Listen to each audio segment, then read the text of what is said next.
नमस्कार मित्रों, मैं हूं पंकज और आप सभी का संवाद डिजिटल में स्वागत है। जैसा कि आप सभी जानते हैं, हम प्रत्येक दिन कुछ न कुछ नया लेकर आते हैं। कुछ जो अपने देश दुनिया में जो भी चल रहा होता है, राज्य में जो भी चल रहा होते हैं, उस विषय पे हम लोग उस विषय में कुछ जो बहुत सारा यूनिक हो या वैसे सब्जेक्ट वैसे विषय जो लोगों को जानना चाहिए, लोग उसके बारे में कुछ जानकारियां होना चाहिए, उसके बारे में हम लोग बात करते हैं। तो आज हम बात करने के लिए जा रहे हैं नीतीश कुमार के बारे में। नीतीश कुमार बिहार के मुख्यमंत्री हैं, जो बिहार में होंगे, जो यूपी में होंगे, दिल्ली में होंगे, ये चीज भली बात जानते होंगे। दूसरा बात, नीतीश कुमार अभी चूंकि अगले 3-4 महीने के बाद में बिहार में विधानसभा का चुनाव अनाउंस होने वाला है। इसके लिए नीतीश कुमार का एक ट्रैक रिकॉर्ड रहा है कि जब जब भी चुनाव आते हैं उससे पहले वो पूरे बिहार का यात्रा करने के लिए निकल जाते हैं। इससे पहले 2010 में भी निकले थे, 2015 में भी निकले थे। इनका रिकॉर्ड रहा है कि जब जब भी चुनाव होता है उससे पहले यात्रा करते हैं और लोगों का समस्या जानने की कोशिश करते हैं। और यह एक बहुत बड़ा होता है, नीतीश कुमार का राजनीतिक मूव होता है और इसके बाद वो अच्छा खासा जीत के भी आते हैं। और यही कारण है कि वो लगातार लगभग 20 साल से सरकार में बने हुए हैं, मुख्यमंत्री के पद पे बने हुए हैं।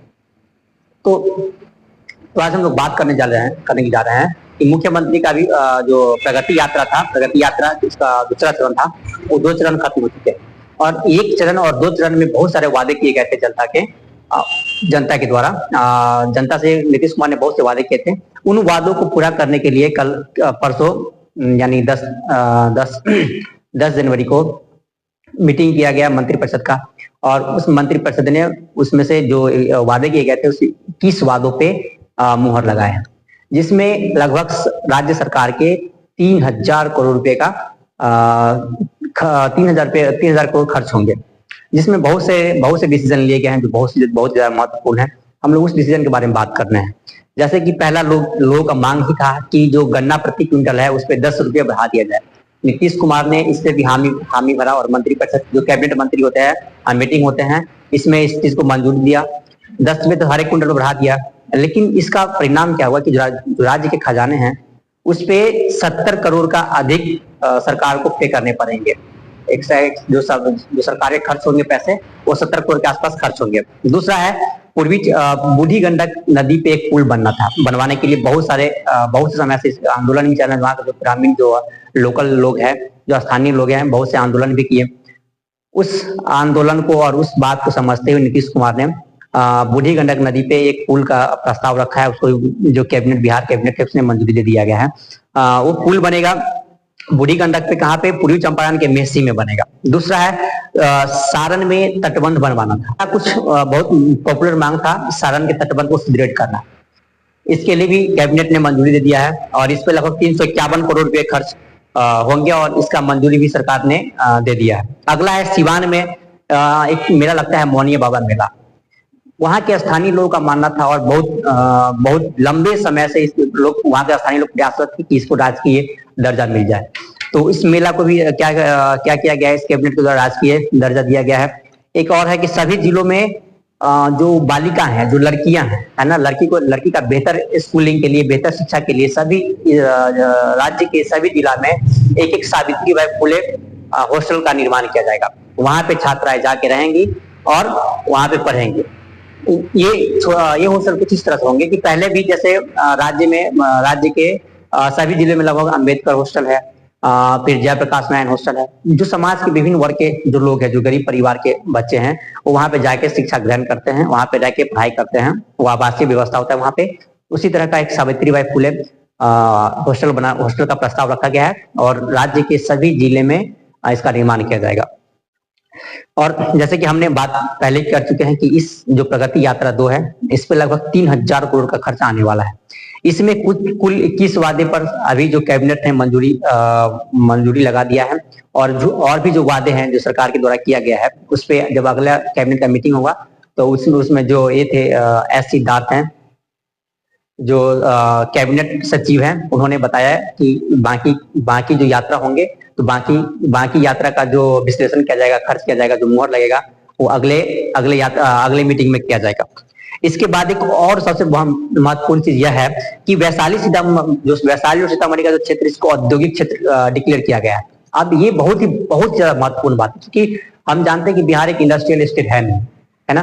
तो बिहार को इंडस्ट्रियल स्टेट बनाने के लिए सरकार को बहुत जगह, बहुत क्षेत्र को चिन्हित करना पड़ेगा, और चिन्हित और सरकार कर भी रही है। जैसे भागलपुर क्षेत्र, भागलपुर वाले क्षेत्र को, पश्चिम चंपारण में चनपटिया वाले क्षेत्र को औद्योगिक क्षेत्र चूज करके वहां पे औद्योगिक पार्क का निर्माण किया जा रहा है, जहाँ पे उद्योग के लिए, उद्योग को बढ़ावा देने के लिए सरकार बेहतर काम कर रही है। इसी तरह वैशाली सीतामढ़ी में सिर्फ एक औद्योगिक कॉरिडोर बनाया जाएगा, विकास एक औद्योगिक कॉरिडोर, वैशाली और सीतामढ़ी के बीच में एक औद्योगिक कॉरिडोर बनाया जाएगा, जिसके लिए सरकार 1300 करोड़ रुपए खर्च करने जा रही है। जिसमें से वैशाली जिला के लिए, वैशाली जिला में 1244.45 एकड़ भूमि वहां पे अधिग्रहण किया जाएगा वैशाली जिला में। इसके लिए सरकार 1000 करोड़ खर्चा करेगी। दूसरी बात है सीतामढ़ी में 504 एकड़ भूमि सरकार के द्वारा अधिग्रहण किया जाएगा, और इसमें सरकार 300 करोड़ रुपए खर्च करेगी। इन सभी जमीन को अधिग्रहण विकास बिहार प्राधिकरण करके द्वारा किया जाएगा, और इस सभी भूमि को औद्योगिक विकास के लिए दिया जाएगा। और इस सब में सबसे महत्वपूर्ण एक और है कि दरभंगा एयरपोर्ट और रक्सौल एयरपोर्ट। तो दरभंगा में चूंकि पहले से कार्यरत एयरपोर्ट है, तो उसको अंतर्राष्ट्रीय एयरपोर्ट का दर्जा देने के लिए सरकार ने प्रस्ताव दिया है, सरकार ने इस पर मुहर लगा दिया है कि दरभंगा एयरपोर्ट को अंतर्राष्ट्रीय एयरपोर्ट के रूप में बदलेगा। इसके लिए चाहिए था वहां पे 90 एकड़ भूमि, तो इसके लिए भी सरकार ने मंजूरी दे दिया है कि 90 एकड़ भूमि का अधिग्रहण सरकार करेगी। इसके लिए सरकार 244 करोड़ रुपए खर्च करेगी।